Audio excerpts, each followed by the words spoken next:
Hello, everybody, and welcome back to the Entertainment Brick Show. I know I am a day late uploading this video. This is my Mando review. Last episode came out yesterday. Today's Thursday, so the day after the finale came out. And yeah, it's time to do another Star Wars TV show review, giving my thoughts on the entirety of the season. I've done this with Obi-Wan Kenobi as well as the Book of Boba Fett. I did kind of a little bit with Andor. I didn't really do too much of it, just because that was kind of like in the midst of the hiatus that I took from doing videos. But now we are back. We are doing a full-blown review of the finale as well as the entirety of the season of The Mandalorian Season 3. I have a lot of thoughts. I have tons of thoughts, because this was a season that I really didn't like.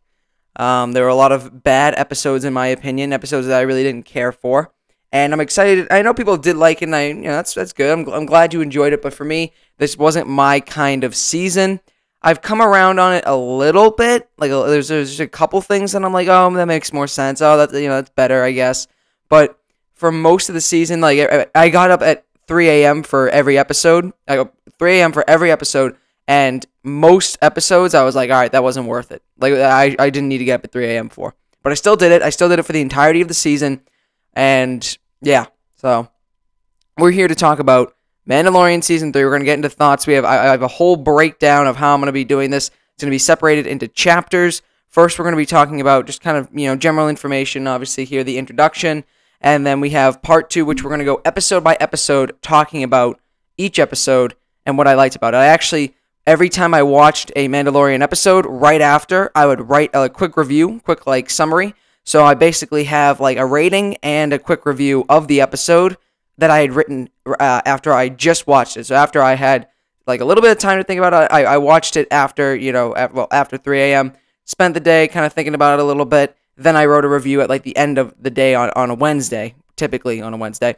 And that is just kind of like my raw review of the episode when I first watched it. So I figured that would be kind of cool. And we'll go episode by episode. Then and the next thing, we're going to talk about the Lego stuff. We're going to talk about my original ideas for Lego sets. If you don't know, if you've never seen one of these kinds of videos before on my channel, basically what I do is every time I watch an episode of a Star Wars show, I kind of write like, whoa, this would be a cool set. Like I outline like what a Lego set for the episode could be. So we're going to be getting into that. Then part 4 is going to be, or the next part rather, is going to be just talking about the overall season review, as well as the overall Lego review, the current Lego sets that we know that are coming out based off the Mandalorian Season 3 we're going to talk about, as well as just the season as a whole. And then the ending will just be the outro, as well as talking about the future of Star Wars. So we have a lot to get into. I think this is going to be a very long video, but I'm excited to get into it. So let's get going now. Right, so it's time to talk about each episode of The Mandalorian Season 3. So let's start with Episode 1. Episode 1 was called The Apostate, I think it was. I didn't write the titles of the episode on here, so I don't really have the title in front of me. But Episode 1, The Apostate, I remember that. I got that one from memory. And The Apostate was, well, let me read what I wrote here. So I gave it a 6 out of 10 when I first watched it. I said I enjoyed it, and I'm glad to be back with Mando going on fun adventures through the galaxy. There's a lot that happened in this episode, from the Purgle Whale to meeting Bo-Katan again, fighting the pirate captain Gorian Shard, who looks like if Davy Jones and Swamp Thing had a kid. And it was a solid beginning episode that seemed to lay the foundation for the rest of the season, giving us our goal for the season, a new motherboard for IG-11 so we can go to Mandalore. So that was what I thought the goal of the season was going to be. Again, I had written this when I had watched the episode, so I didn't know what was actually going to be happening here. And I'd say that mostly holds up. I mean, again, I gave it a 6 out of 10 when I first watched it. I would probably bring it down to like a 5 out of 10 in my opinion, just like now knowing what happens at the end of the season, because I feel like there was a lot of things that kind of started here that like weren't really too much built upon. I don't know if that's the right way to say it, but like the Purgle Whale was a cool hint, obviously hinting at Ezra and Thrawn. Oh, by the way, major spoilers. I probably should have said that earlier, but anyways, it's probably understood that considering this is a review, but yeah. The Purgle Whale clearly hinting at Ezra and Thrawn, and now knowing the Ahsoka trailer, now seeing the Ahsoka trailer from Celebration, I'd imagine that's what that's hinting at, which is very cool.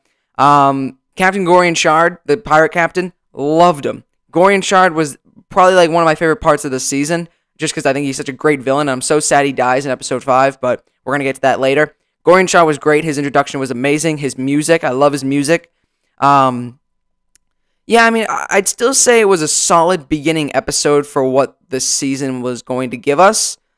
But regardless, I wasn't too much of a fan of the season, so I'm not crazy really about this episode. So I'm going to say, originally I said 6 out of 10. I'm going to bring it down to a 5. I'm actually going to write that in now. I'm going to bring that down to a 5 out of 10 now, just considering I really didn't enjoy this season. I feel like for an opening episode, when I thought it was gonna, I had a completely different vision for this season than what actually happened, and I think that's probably why I don't like it as much, but that's going to be for the season review anyway. So that's episode 1, The Apostate. I said 5 out of 10, and I thought it was pretty solid, and it had some cool moments in it. It did have some cool moments.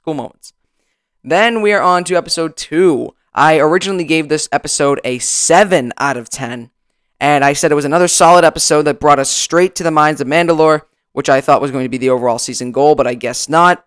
They did a lot of going back and forth in this episode while in Mandalore to slowly show us how destroyed the area was piece by piece, and how it was taken over by the Alamites and some sort of crazy parasite-driven droid who captures Mando, causing Grogu to go and get Bo-Katan's help. Once the droid is defeated, the three travel to the waters, Mando gets blessed, sinks, and Bo-Katan finds a mythosaur, and it was a pretty cool way to end it. So, episode 2, 7 out of 10. I'm fine with keeping that rating. I don't mind keeping that rating, because I thought it was actually a pretty solid episode. Probably definitely one of the better of the season, I think.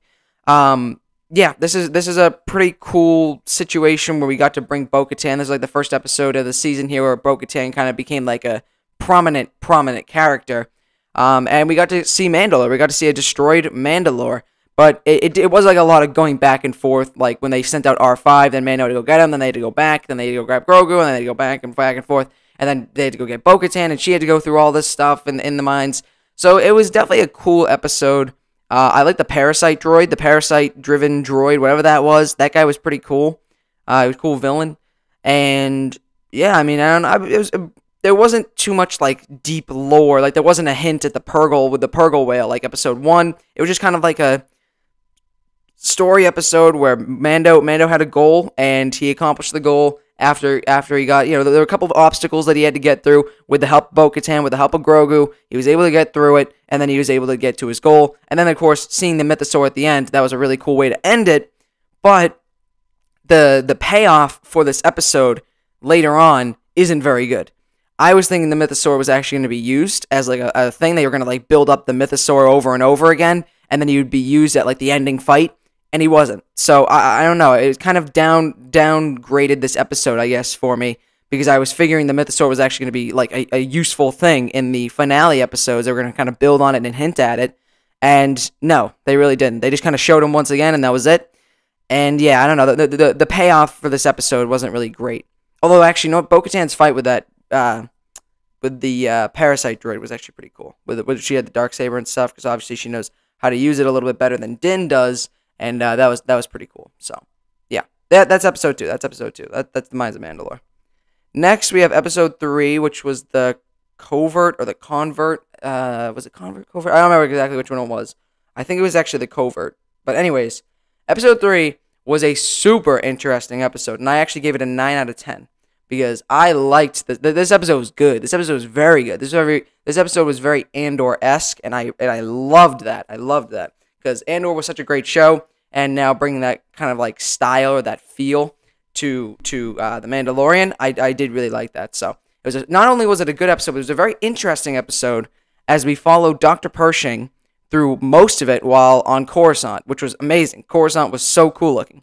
So the whole Dr. Pershing story felt very Andor to me, with a slow build-up, then a big payoff towards the end when Elia Kane and Dr. Pershing steal like the lab equipment. And then Elia Kane turns on Pershing. So meanwhile, in the beginning of the episodes, though, we see a great ship battle between TIE Interceptors, Mando's N1, and Bo's Fang Fighter, which was an amazing fight sequence. And as well as the end, when Bo-Katan basically joins Clan Mudhorn, and Mando is redeemed. So yeah, I mean, maybe we should kind of go in like the chronological order. So first we have like the TIE Interceptors versus Mando versus Bo's Fang on... Was it Kavala? Is that the planet? I think that's the planet. Anyways, that was a great scene. Such a cool fight where they were going through like the ocean, the waters, and like the caverns and stuff on that planet. and then the TIE interceptors were going after him, and they bombed her castle and stuff, so it gave her a reason for why she couldn't go back home. She has to go, join Din and go to the other Mandalorians, Clan Mudhorn, whatever. And, they were just flying through fighting. Great scene. Great action sequence. I was very excited watching it. Then we get... Actually, let's talk about the other Mando part, and then we'll get to the Dr. Pershing part. So, then at the end, Bo-Katan joins Clan Mudhorn with the Armorer. She keeps her helmet on. The Armorer says, oh, yeah, you can join. You've been redeemed because you've been in the waters. So hasn't Din. And, happy ever after. Happy ending there. So that was good. But then, the whole middle part of this episode, again, like I said, was this very Andor-esque Dr. Pershing storyline where he's basically trying to be like a good Samaritan in the amnesty program after going through, rehab. And now Elia Kane shows up kind of pushing him to go and do his lab equipment, his lab studies again, only to end up for him to basically be... It seems like his mind was wiped. We really didn't get a good payoff for this story at the end. We don't really know exactly what happened to Dr. Pershing. I'd imagine his mind was just completely wiped, and now he's just some, normal doctor kind of, working at the amnesty working with the amnesty program to be forgiven for what he's done with the Empire. So he's probably just some regular guy now. Elia Kane does come back very briefly. Clearly, she is a double agent informant for not only the Empire, but also working for the New Republic as an undercover agent. I'm sure she will come back in other shows or other projects related to the Mandoverse, because it seems like she's fairly important for being the one to be like the double agent on the New Republic and I guess on Coruscant. So I'm sure she will come back. She was a very cool character. She had a lot of development, I guess, as this villain double agent character. So I'm excited for her to return. We also got, what else did we get in here? We got we got to see Coruscant. We got to see Coruscant. Lots of Coruscant action, which I thought was very, very cool. And yeah, I don't know. It was a pretty good episode. I really liked this episode, and I'm glad Dr. Pershing kind of got a full episode because he did really well. It was really good. It was a really good episode, and yeah, that was really it. Episode 3 was really good. That was probably my favorite of the season, I'd say. Well, maybe second favorite. Anyways, moving on to episode 4 here. When I first watched this, I gave it a 6 out of 10, and I said this is a side mission episode involving recovering Paz Vizsla's son from a giant raptor bird, and also getting information on Grogu's past, giving us one of the coolest Order 66 sequences in all of Star Wars. Tons of great Mandalorian fight scenes against these giant bird creatures, but with the episode's short runtime, I found it very difficult to find a legitimate reason to wake up at 3 a.m. for it. Yeah, so this episode was insanely short. I think it was I want to say it was less than 30 minutes. I could be wrong there, but I think it was less than 30 minutes. Again, I originally gave it a 6 out of 10. Right now, I'm going to change it right now. I'm going to say that was more closer to a 4. I really did not like this episode at all. I thought this episode was, I don't want to say pointless, because it was kind of it was interesting to, alright, there were really cool maybe I'll do a 5. There were cool Mandalorian action sequences flying through the, whatever planet that was. There was, the whole Grogu Order 66 thing was great. I love Kelleran Beck. Kelleran Beck is such a cool Jedi. Great Order 66 sequence. And they even had Naboo officers and stuff. So cool. Very, very cool moments. And then also just getting more, stuff with the Mandalorian group or the Clan Mudhorn group, I guess, kind of accepting Bo-Katan and accepting Din Djarin back into the clan, I think is what this episode was used for. But I just feel like they could have maybe done it differently, had a different story. I don't know, just it was a side mission episode, which I don't actually mind side mission episodes, to be honest with you. I just didn't like this side mission, basically. This side mission wasn't the best I think they could have done. So, I don't know. It was, again, the Order 66 sequence, amazing. That definitely bumps this episode up for me. The Mandalorian action sequences against the bird was really cool. And, I guess getting some more, connections between the Clan Mudhorn with Bo and Din, I guess was also kind of cool. But still, 4 to 4, maybe 4.5. We'll go 4.5. I know I don't really usually do decimal points after, but 4.5 out of 10. Just considering, I think there was good moments, but it was just not my kind of storyline. I guess I don't know. It was just kind of boring. So, anyways, that is episode 4. Maybe I'm going a little harsh. I don't know, but regardless, 4 to 5 out of 10 is what I'm going to go with. Next, we have episode 5. Now, episode 5, I gave an 8 out of 10. And it's just another side mission episode. But it's like the best side mission episode I've ever seen in Mando. So good. I'm a big Gorian Shard fan. I love Gorian Shard. He's like, he's like, again, like what I said with the episode 1 review, probably one of my favorite parts of this season alone is just Gorian Shard. Just being himself is great. I love Gorian Shard. So the return of Gorian Shard was amazing. I'm glad he was like the main villain of this episode. All the fight scenes involving the pirate snub fighters and as well as his like flagship and his pirates themselves were all amazing. They look so cool. The quick Carson Teva storyline at the beginning was also an amazing like quick start to the episode, and as well as the ending also with the cool reveal with Moff Gideon being being broken out of prison. It was very, very cool. So I was very excited to see where that would go, although it didn't really go too far in my opinion. We'll talk about that when we get to the ending episodes.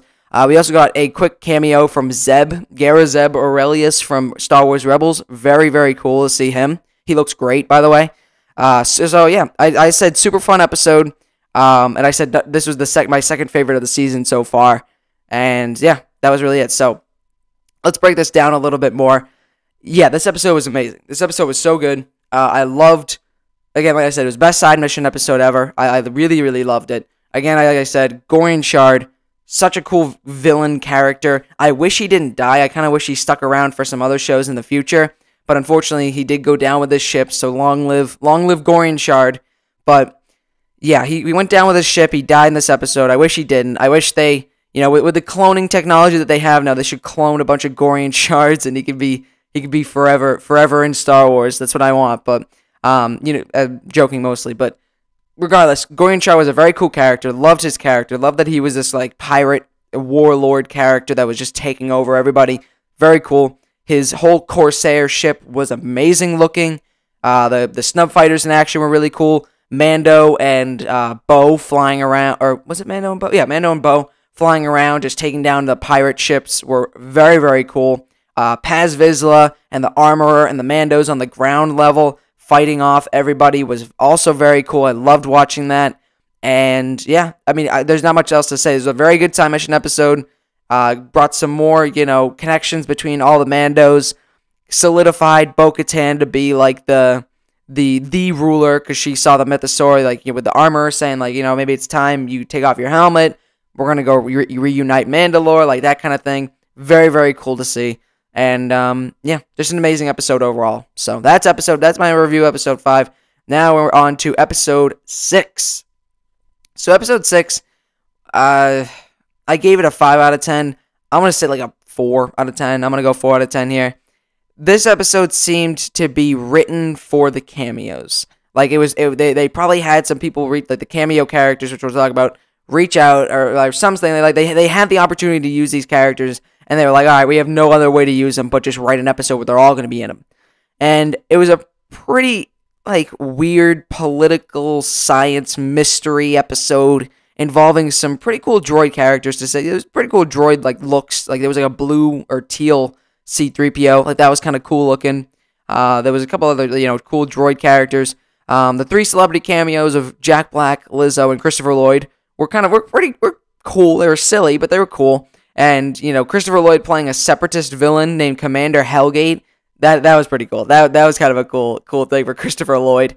It was, the episode overall, though, was kind of rough. I don't know. I liked Bo-Katan and Din working together as, like, detectives in this episode, and also enjoyed seeing the Mandalorian group, which Bo is now the leader of, kind of, like, come back in this episode, Axe Woves, Cosca Reeves. So originally I said it was a fairly decent episode, but the celebrity cameos is what's keeping this episode higher up than usual. Now, kind of looking back at the season, I should say, the cameos were silly. It was cool. It's definitely more of a comedic episode than this one. And the only like important part of this episode, I guess, was the ending, where we got to see Bo wield the Darksaber and like kind of symbolize the idea that like she is the leader of Mandalore now, because she is the Darksaber. She beat Axe Woves in a fight, which was actually a cool fight. The whole ending sequence was pretty great, but this whole episode's like plot was very silly. It was super silly episode, very comedic episode, And that was kind of tough because there was kind of like 3 side mission episodes all in a row. And I think, there was no like big story episode to kind of break it up. And frankly, I think there's no story episode because there wasn't too much of a story, which again, we're going to get into the season review later on where I talk about that. But regardless, episode 6, Jack Black, Lizzo, and Christopher Lloyd, great to see them. They're great to have in Star Wars. They're funny to have in Star Wars. And yeah, that was really it. Other than that, cool droids, B1 battle droids, super battle droids. What else was there? Protocol droids, astromechs. Was there anybody else? I don't know, there was a lot of the whole droid bar was pretty cool. But anyways, yeah, that was episode 6. Episode 7. Now we're kind of getting into the finale episodes, which I thought would be a gateway or a beginning to the overall Mandoverse storyline, but I don't really think it is. So, episode 7, first off, 10 out of 10 episode, and I still agree with that here today. This episode was incredible. So many Mandalorians on Mandalore in this episode, and it was great to see them all working together despite differences. They had a couple fights, Axe Wolves and Paz Vizsla, but eventually they kind of came together and they were fine. Moff Gideon returned sporting all new black Mandalorian armor, which looks amazing. Cool Beskar that he had on. I'm sure Giancarlo Esposito enjoyed finally being put in a Mando suit after working with Mandalorians for like 3 seasons now. And I also can't forget the amazing cold open involving the Empire's Shadow Council that seems to be searching for Grand Admiral Thrawn to spearhead the Empire's rebuilding here. I mean, that was probably the biggest like story moment we had all season was the Shadow Council that's been developed with a bunch of different warlords of the Empire. Seems like Moff Gideon was kind of like our introduction into that, and now that he is presumably dead, which we'll get to in episode 8, Grand Admiral Thrawn will have the chance to come back in full swing, most likely in Ahsoka, I'd imagine, because obviously he's been shown that he is in that show. So he's obviously going to come back and probably spearhead the Shadow Council of the Empire, and they're going to start kind of trying to rebuild here. So that was interesting. That part was interesting. But anyways, overall, continuing on, overall, a spectacular episode with a great ending, which revealed the Praetorian Guards and gave Paz Vizsla an honorable death. So there's kind of a lot to break down here. We had, the Mandalorians coming together in the beginning. Bo, Din, the Armorer, Paz, Axe, Koska, Reeves, all the Mandalorians coming together. We had Skinny Pete from Breaking Bad as a Mandalorian also joining in on the fun here, where they went on Mandalorian and there were like a bunch of Mando survivors. Those guys all came together. All the Mandalorians are kind of together currently, and they all went into like the mines to go I don't want to say reflame the forge. Reignite the forge. That's the word. Reignite the forge. But we're stopped by the Empire. The Empire that was all sporting Mandalorian armor, which was crazy. And then obviously spearheaded by Moff Gideon, who had the black Mandalorian armor, while the stormtroopers kind of had like white Mando armor as like a stormtrooper design as well. Very, very cool design for the armor. But all those Empire characters came in.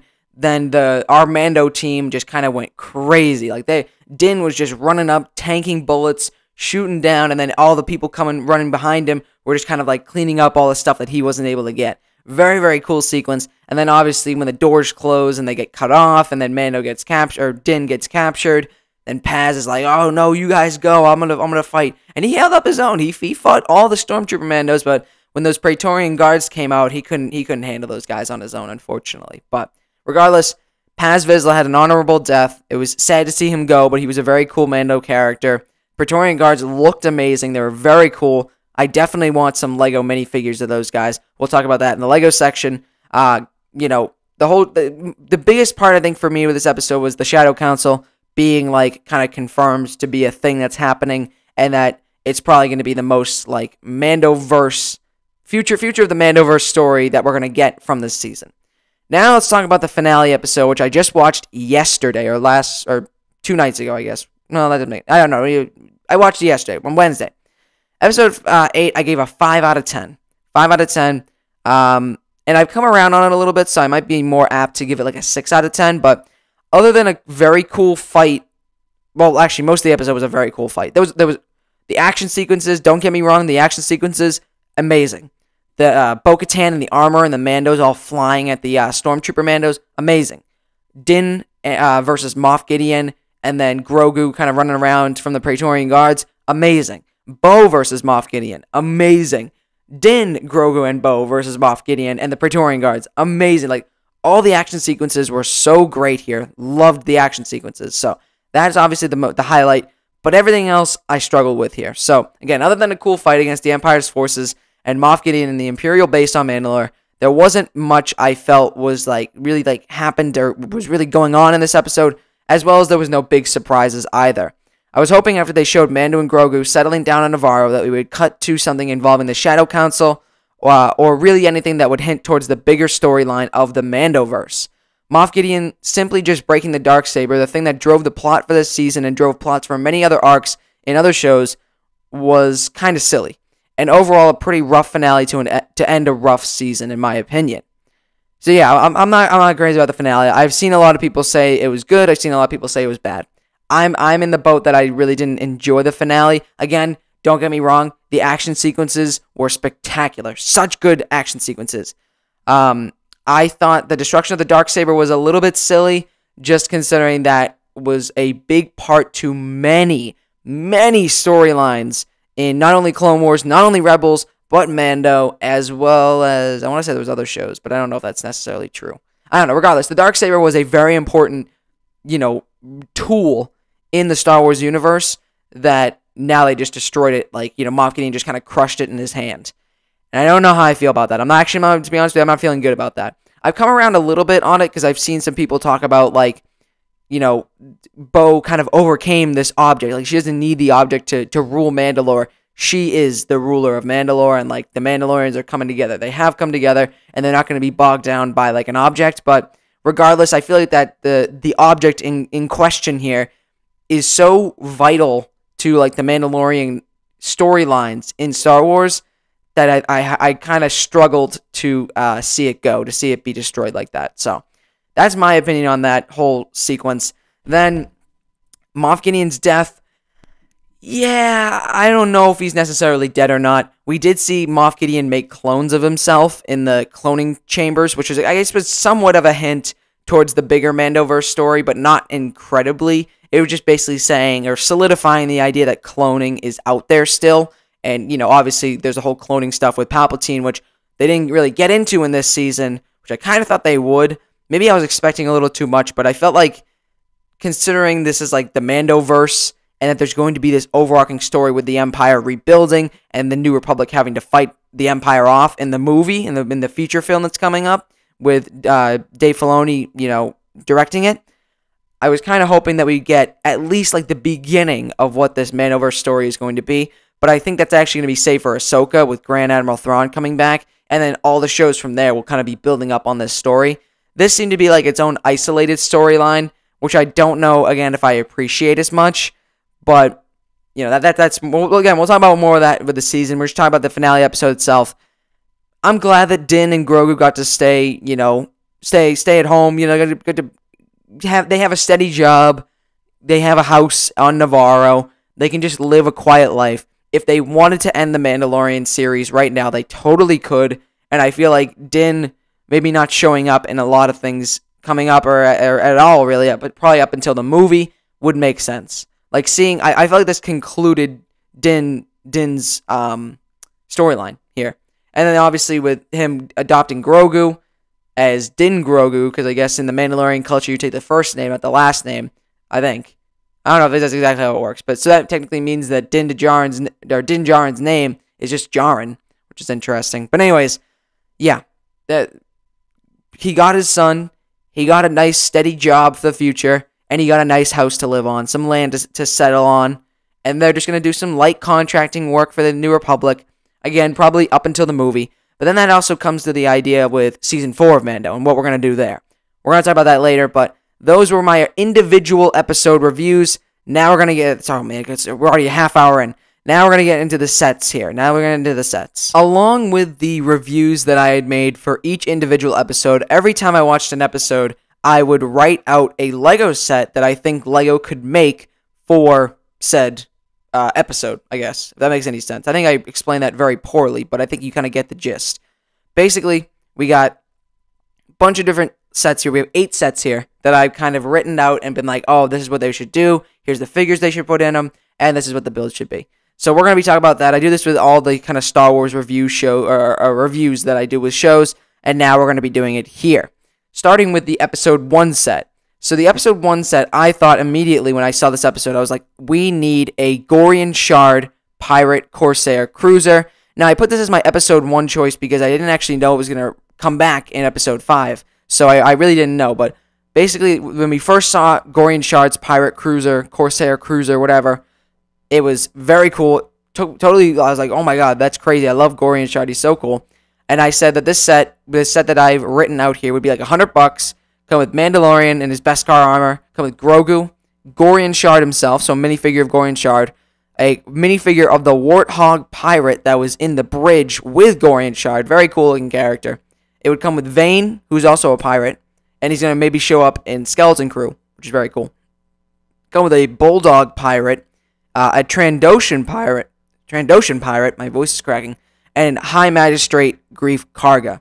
So that's like, what is that? 1, 2, 3, 4, 5, 6, 7, 8. 8 figures for $100. That I could see LEGO doing. Maybe a little less. Just because LEGO kind of cheaps out on that stuff with expensive sets, unfortunately. But I could still see it maybe being like that many figures. So the build would be Gorian Shard's Pirate Cruiser, which would, I think, go well with the Pirate Snub Fighter that LEGO has already made. I don't like the Pirate Snub Fighter set that LEGO made. But I feel like if they made Gorian Shard's Corsair, as the actual set, then I would probably get the Pirate Snub Fighters to go along with it. But I don't know. I just don't like that little ship. I don't think it works. So, anyways, that is what I'm thinking there. Gorian Shard's Pirate Corsair, which would be the set for Episode 1. Again, it would be the full ship. It would have the cannons. It would have like the shooters. Well, I shouldn't say full ship because I don't think LEGO can really recreate the scale of that ship because it was like 10 cannons on each side and stuff like that. Like that's probably not going to be. It's probably more like 2 or 3 cannons on each side, then the cannons on top, and then probably not going to be able to fit the pirate snub fighter within like the middle part of the ship. But regardless, still it would be the Gorian Shard's Pirate Corsair Cruiser. I would love to see in LEGO for sure. So that's Episode 1 set. Episode 2 set. Again, I want to reiterate this was written out as after I watched Episode 2 of the Mines of Mandalore episode, and it was written out before the official LEGO reveal of what I thought this set would be perfect for. So what I basically did was the set that I have here is the Mines of Mandalore. I said it would be like $30. It would come with the Mandalorian in his Beskar armor, Grogu with a pram, Bo-Katan, and the Parasite Droid. And the build would be the Parasite Droid's tank, the spider tank as LEGO calls it. Mando's spit roast thing, where he was getting his blood taken, and then obviously a build for the pram.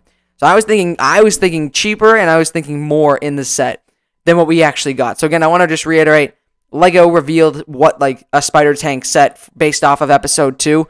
I didn't know that when I was writing this episode. I would have chosen something different. I don't know what I would have chose, but I would have chosen something different if I was writing. If I knew that LEGO was already going to make a spider tank. So this is my idea for what I think the spider tank could have been, in my opinion. So as I said, Mando and his Beskar, Grogu, Bo-Katan, and the actual Parasite Droid. I'm still mad that the LEGO actually didn't even include the Parasite Droid. And now with the set being $50, I'm like, come on. They could have totally included that Parasite Droid who like operates the vehicle. Then also, like I said, the build would obviously be the spider tank itself. I'd imagine it would look like what LEGO has already made for the build. Probably just a little bit smaller at that $30 price point. Then I also said Mando's like spit roast thing where he was turned on the side and then his blood was being taken from him. Have that be like a little side build and you can like fit Mando into it. Then also a small pram build for Grogu. Or maybe not, just considering the only pram build that we ever really got for Grogu was in the giant UCS Razor Crest. So I'd imagine they probably wouldn't do that just because they want to keep that kind of build style exclusive to the that set. But who knows? Whatever, doesn't matter. Anyways, that I just want to reiterate. But that's Episode 2 set. Episode 3, considering we are already getting a Fang Fighter versus TIE, so I didn't actually originally know that the Fang Fighter versus TIE Interceptor was actually going to be based off the finale. I thought it was going to be based off of Episode 3, where, Bo-Katan's Fang Fighter was fighting the TIE Interceptors on Kavala. So I originally didn't really write that out as a set. Instead, I did a small polybag idea where it would be the Star Destroyer Lab, and it would be like a little $5 polybag, and it would only come with Dr. Pershing as the minifigure. We've never gotten a Dr. Pershing minifigure before, so that's, kind of another reason why I did it this way. And the build would be a table with like a lab equipment and like the case with the lab equipment. So very small, simple builds for a small $5 polybag. But the main draw of this little polybag is Dr. Pershing, the exclusive Dr. Pershing minifigure, I guess, because we've never gotten Dr. Pershing again in Lego before. So that's the episode 3 set. Episode 4, once I saw the episode, I'm like, all right, I know exactly what I'm going to be doing here. And it's the Escape from Coruscant, $70, big set here. Comes with Grogu, Keller and Beck, Jedi Keller and Beck, Coruscant clone troopers. There's going to be 3 of them, and then 2 Naboo guards. Now, if LEGO was to actually make this set, they would probably only include like 3-4 minifigures, probably like Grogu, Kelleran, a clone trooper, and probably just 2 clone troopers. But with my idea here, I said Grogu, Kelleran, 3 Coruscant clone troopers, and then 2 Naboo guards, just so that you can kind of have like some playability with them firing at each other and stuff. So the build here would be the bark speeder that Grogu and Kelleran Beck escape onto, and then the main build would be the Naboo, I don't know, what is it, like the Naboo Starfighter? I don't know, it's not a Naboo Starfighter, it's like a Naboo cruiser, a Royal Cruiser, I don't know what it is. But it was in the prequel, it was in the Phantom of the Menace, I'm like Phantom of the Opera, no, Phantom Menace, and that kind of like silver ship, that is what I was thinking would be the builds here. I was originally thinking it was going to be like the drop ship, or like the gunship, or whatever that was that they were coming out of, but I feel like a gunship would probably bump this price up to be like $200, and I didn't want to do that, so I just said do a smaller version of that Naboo ship that they escape on, and then have a side build be the bark speeder that they escape on, and then have like a pretty solid, like almost like battle pack style minifigures here for this set. The episode 5 set, considering I already did Gorian Shard's Corsair, I made this set instead to be Captain Carson Teva's X-Wing fighter. This would basically just be like a way to get a newer kind of X-Wing style, or a redo of the X-Wing here, where the minifigure would be $50, and the minifigures would be Captain Carson Teva and his X-Wing pilot outfit, Gara Zeb Orrelios and his New Republic outfit, so it would be a new version of Zeb, which would be cool. Alaya Kane in just like the blue outfit that she has on, and then Carson Teva's green astromech. I didn't remember exactly what that astromech's name was, but that astromech would also be included. So 4 minifigures for a $50 set, 4 very cool minifigures in my opinion for a $50 set. I think would be kind of cool. And then obviously the build would be Carson Teva's X-Wing fighter. I feel like this would be kind of cool too, because most X-Wing starfighters, I'd say, either come with like, well, before they were either like Poe Dameron, Luke, obviously, and just kind of characters like that. But I feel like a more unique way to make another X-Wing would be to include characters like Carson Teva, Zeb in his New Republic outfit, Alaya Kane, and then Carson Teva's green astromech. So that is what I put down here for episode 5. Episode 6, the episode 6 set's weird because it's kind of like a battle pack for just tons of droids, basically. So the episode 6 set here is the Resistor droid bar for $30. And it will come with the Resistor bartender droid, 2 battle droids, B1 battle droids, a blue protocol droid, 2 astromech droids, and then the General Grievous salad droid. So a lot of droids you're getting in there, but I feel like it'd be kind of like a cool like battle pack kind of thing almost. And the build would be like the droid bar itself, obviously. The build would probably be very minimal for like the price per piece ratio, because the value that you're actually getting in this set is all the droid minifigures you're getting here. Again, you're getting 2 astromechs, the General Grievous salad droid. I don't really know exactly what that kind of droid has been called, or what that droid's actual name is, but it was shown in many other Star Wars shows. So he's in here. The blue protocol droid, 2 battle droids, and then the Resistor bartender droids. That's like 7 minifigures. It's pretty good. It's pretty cool to get like 7 droids in like one set. And then obviously, like I said, it would be the droid bar like builds, obviously. Then for episode 7, the good episode, the best episode, we have the Mandalorian Wind Glider. I didn't really know exactly what to call it, but it would be like $80. and it would be basically like that vehicle that they were using in the episode to kind of glide around on Mandalore throughout Mandalore. This set would come with Bo-Katan, Paz Vizsla, Axe Woves, the Mandalorian survivor leader, which I didn't really know his name, but it was the main guy of the survivors. The Mandalorian survivor scout, which was Skinny Pete's character, and then 2 Empire Mandalorians, which are like the White Empire's Stormtrooper Mandalorians there. So that's what I was saying for that set. And the build, again, like I said, would be the Mandalorian, like, survivors wind glider vehicle, whatever that was. I didn't really know exactly what that was, but or what that vehicle name was, but that would be the vehicle for this episode, or the set for this episode. Then we have episode 8, which would be the Mandalorian, the final episode, the Mandalorian Mandalore Imperial Base.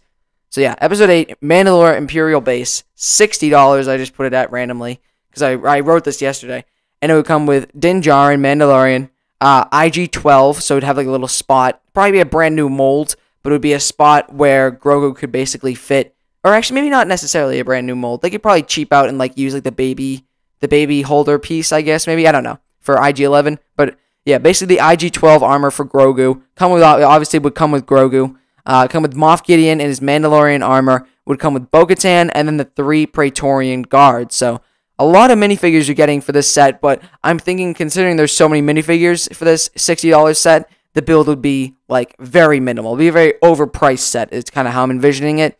But it would basically be like the entire Imperial Base playset build, where you're gonna have like one section be like the open hangar kind of area where they're fighting Moff Gideon, and then there would be like a wall with a door, and you could kind of go into like that circular meeting room almost, where the Praetorian guards were kind of fighting IG-12 or Grogu and stuff like that. So that's how I'm envisioning that set, and that ends that ends the Lego section here. Now we're going to be getting on to part 4, which is just the overall season review, as well as talking about the Lego that has already been is coming out for Mando Season 3. So it is time to talk about the season overall, as well as the Lego overall. So this is just going to be kind of a spot where I can just talk about whatever. Talk about whatever with Mando Season 3. So basically, here are kind of the issues here. The season structure feels very different from Mando Season 1 and 2. And it's very weird, and I don't really like it compared to Mando Season 1 and 2. There's like 2 episodes involving the whole Minds of Mandalore storyline. There's the Andor episode about 2 background side characters who were like villains in the previous seasons, which I thought was very cool, might add. There were like 2 episodes of just random missions involving the Mando group, a mainly comedic cameo-centric episode, which is episode 6, and then one extremely good episode that seems to contribute to like somewhat of the overall Mandoverse, and then the finale, which again I think kind of fell flat a little bit. So it was a very weirdly structured season, and I can comfortably say that this is the worst season of The Mandalorian so far. Seasons 1 and 2 just had a completely different feel than this season, and I thought it was much better. So I think the idea here is, as I was kind of thinking about it more, Mando Season 1 and 2, I felt like were more created to be a week-to-week kind of thing. Like, Mando Season 1 had a lot of, like, one episode, one kind of mission storylines, but it was a overall plot that kind of, like, still kind of connected. Same thing with Mando Season 2. That the Mando Season 2 kind of continued that plot line of, like, getting Grogu to where he needed to go, and having, you know, the Jedi show up, and having all these cool characters show up to kind of begin the whole Mandoverse idea. So, I felt like Mando's Season 1 and 2, Season 1 and 2, had a better grasp on getting the Mandoverse storyline started, and then I felt like with this season, we kind of took a step back and went back to, like, simple, or, like, its own, like, isolated storyline with very much a little bit of major overarching Mandoverse storylines for, you know, Mando Season 3 with the final couple episodes, which again, that wasn't even that much. They introduced the Shadow Council, you know, Moff Gideon was talking about Thrawn, so it's obviously building to Ahsoka. I still have faith for Ahsoka in the future. We're going to talk about that a little bit later when we kind of talk about, like, the future looking bright still, but yeah, just the season overall, I just didn't have as much fun as I did with Seasons 1 and 2, and again, I was contemplating why I was getting up at 3 a.m. for some of the episodes, and I still did, but I didn't enjoy my time with season 3 as much as seasons 1 and 2. And again, I feel like this season was more made, instead of the week to week, like it should be binged. It's kind of like the Netflix style where it should just all come out at once, and that's kind of how you should watch it, because it's just its own kind of storyline that seemingly doesn't really relate to the overall Mandoverse arc. Like I'm excited for the Star Wars to kind of be like have an Avengers moment. Like this feature film that they're talking about, I feel like is gonna have like Ahsoka in it. It's gonna have Mando in it. It's gonna have Boba in it. It's gonna have like all where all the shows kind of build towards this movie.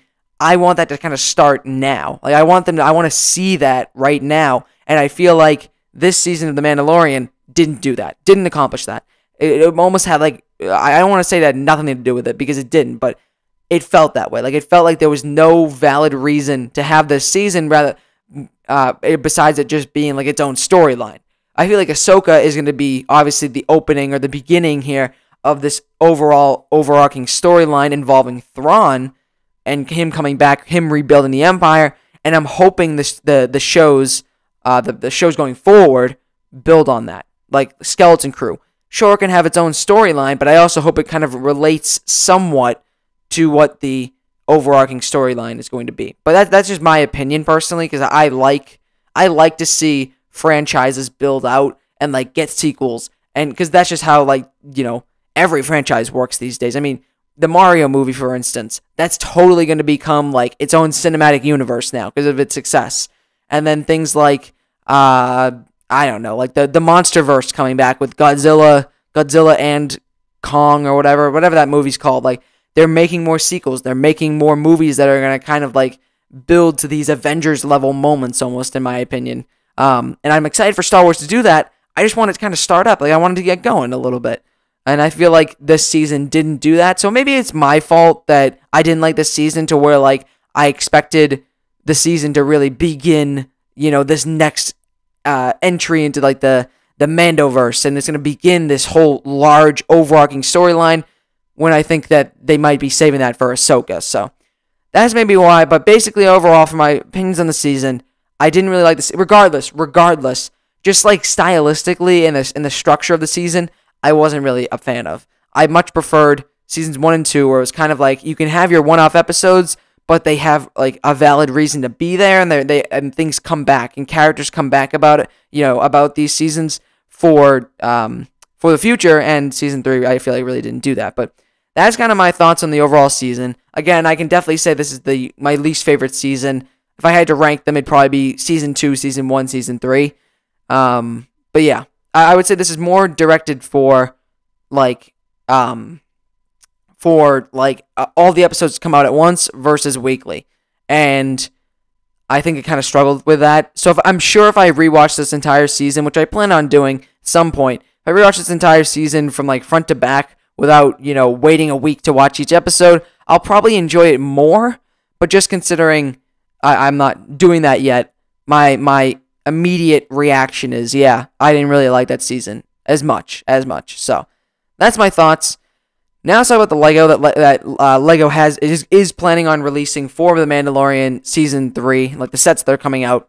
So seeing the season in its entirety, I can comfortably say that Lego probably did like the best they really could without giving spoiler sets with what came from this season. While I really do not like, Mando Season 3 sets, I understand there weren't too many other options based on this season. So if you don't know, there's currently 3 sets that are going to be releasing. There's a Pirate Snub Fighter for $35. There's a Spider Tank for $50, and then there's a Mando Fang Fighter versus TIE Interceptor set for $100. That's definitely the third one that I mentioned. Definitely the most interesting set, and I'll probably get that set at some point. But the other 2 I'm actually considering maybe skipping. I do want that Bo-Katan minifigure desperately, but I don't know if I want to fork over $50 for it. I've talked about that before, so I'm not really here to talk about those sets in particular, or like give my thoughts on the sets in particular, but just the idea that like Mando Season 3 didn't have too many options, I feel like, for Lego to make full-blown sets. Obviously, I came up with Lego sets for each episode, but those sets are stuff that I don't think Lego would ever really do, just considering there's like lots of characters you got to include, the builds are going to be weird. I just don't think Lego's going to have the the chance to do those sets, which is fine. I'm fine with that, but after seeing the season, I can understand, like, oh, this is why we're getting such weird kind of sets, I guess. I don't know. But regardless, I feel like with that being said, there are still a couple of options for spoiler-related sets and minifigures that I feel like really need to be in sets. So with that, I'm saying, like, Moff Gideon in the Mando armor, he has to have a minifigure. Need those minifigures. The Praetorian Guards, again, same thing. The white Stormtrooper Mandos, same thing. Let's get Koska Reeves minifigure, please. I don't know why we didn't get that for Season 2. I mean, well, I guess there wasn't really a Bo-Katan set for that season, but regardless, Koska Reeves in that set, in a set would be good. Axe Wolves, I think we're kind of getting with the Fang Fighter versus TIE Interceptor, so that might be good. I don't know. I mean, I'd love to see like Jack Black and Lizzo, but I don't think they're ever going to do sets for those guys, or Christopher Lloyd. But regardless, there's I feel like one more set based off this season would be good, and it should be like maybe like the play set of the Imperial base. It'd probably be an overpriced set, like I said, for my idea for the Imperial base. Probably be overpriced. Probably be a lot of money for like a smaller build, but the minifigures just have like Din, Grogu, Bo, and then Moff Gideon, and like some Praetorian Guards, some Stormtroopers in the Mando armor. Call it a day. That's all I need. That's all I need to just round out this season for Lego sets, and then I'm done. And I feel like they probably will do that maybe next year, sometime in 2024. Not anytime this year, though. They already have their sets for the season. So currently, I'm planning on waiting on the Spider Tank and the Pirate Snub Fighter, and then having probably gonna get the Fang Fighter and the TIE Interceptor set though for 100. So those are my overall season thoughts / Lego thoughts. Now let's wrap up this video because this is a long one. Okay, so now we're going to kind of talk about the quick future of Star Wars. Just going to talk about it very briefly, and then we're going to wrap up this video because this is a long video. So future still looks bright. Even though I'm a little bit disappointed with Mando Season 3, it doesn't take away from the excitement that I have for Ahsoka, for shows like Ahsoka. Ahsoka, I feel like, could be like the best Star Wars show that we're going to get, just considering there's so much that's going to probably happen in that show. And there's a lot of stuff that I'm like anticipating is going to happen. There's so many cool characters, so many cool references, so many cool like cameos I'm sure they're going to do. There's also a really cool story that they're seeming to build here. Thrawn and Ezra and the two Sith that they have, the New Republic's in there. Like there's a lot going on with that show. So even though this season wasn't what I was really hoping for, this seemed to be more like a Jon Favreau season versus Dave Filoni kind of helping him out. It seems like Dave Filoni was more like, I got to focus on Ahsoka. You handle Mando. This is your thing now. And Jon Favreau was like, all right, let me write whatever I got here. And he wrote this season again. It wasn't my favorite season. And then Dave Filoni's all in on Ahsoka. So I like that. I'm still excited for I don't know what else is there, like Skeleton Crew. I don't necessarily want to say I'm excited for that show, just considering I don't really know enough about it, but it seems like it'll be cool. It seems like they're going to have a Jedi in it, which would be cool. So I'm somewhat excited for that. And, other shows involved with the Mandoverse that I'm sure are going to be coming up, I think will be very exciting. There's obviously other Star Wars shows that won't be set in the Mandoverse timeline, which I'm also still excited for. The Acolyte, Bad Batch Season 3, like those shows. I'm still excited for those shows, but just Mando overall. Mando Season 3 put a bad taste in my mouth when it comes to Mando. But with that being said, we still have the situation where Mando Season 4 has apparently been written by Jon Favreau and is supposedly going to be releasing at some point in the future, I'd imagine. With that being said, I'm curious what they're actually going to be doing, because Mando, I feel like if they ended the Mandalorian or Din Djarin's like storyline here, it would be good. Like Din's just happy and living his life and doing very calm, simple jobs to kind of keep him going. Like he's living on a little bit, and he's fine. You know what I mean? Like just end it there. Like, I feel like they could have ended it there, but if they're already making Mando Season 4, I'd imagine it's going to be about Din and Grogu doing some New Republic missions that eventually lead into the main Mandoverse storyline. So I feel like Season 4 is where we get like full-blown Mandoverse storyline with Thrawn. Maybe Din encounters Thrawn, like stuff like that. But there was also the thing where I think it was Rick Famuyiwa, which is the director of the finales, I think the director of the final 2 episodes of Mando season 3, and as well as many other episodes of Mando, he mentioned, I think, that the Mandalorian TV show doesn't just necessarily refer to Din anymore, or Din or Djarin, whatever. It instead refers to all Mandalorians. So could we see Mandalorian season 4 not involve Din and instead be like about Bo-Katan and about the Armorer and about Koska Reeves and Axe Woves and maybe stuff like that? Like, are we gonna not see Grogu and Din in the Mandalorian season 4? Which I don't think will be the case, but I think that would be kind of interesting if like this kind of group of Mandalorian characters that now are living on Mandalore are to carry the show. That would be very interesting, and I know that that's going to happen. I think Mando season 4 will be about Din, probably going back to more like the episodic kind of style for the Mandalorian. Just considering it's gonna be like Din goes on a mission with Grogu, and they do something, and then that's gonna lead into like the Empire, and maybe Moff Gideon is a clone, and he actually didn't really die, but he's a clone, and he's gonna come back as a clone, and he's gonna have Force abilities, and Moff Gideon, they're going to have one final fight against Moff Gideon, and Grogu's going to be stronger, and Mando's going to be there, like, stuff like that. So I'd imagine they're probably going to do, but regardless, I just wanted to put out there, even though I wasn't crazy about this season, I'm still excited for the future of Star Wars. So I just wanted to put that out there, but my voice is totally gone. My throat is starting to hurt from recording such a long video here all at once. But yeah, that is the end. That is my Mando Season 3 review with sets, with episode review, with season review, all of it, all my Mando Season 3 stuff. This is it. So, yeah, if you enjoyed that video, do the YouTube stuff, like, comment, subscribe, and I'll see you guys later.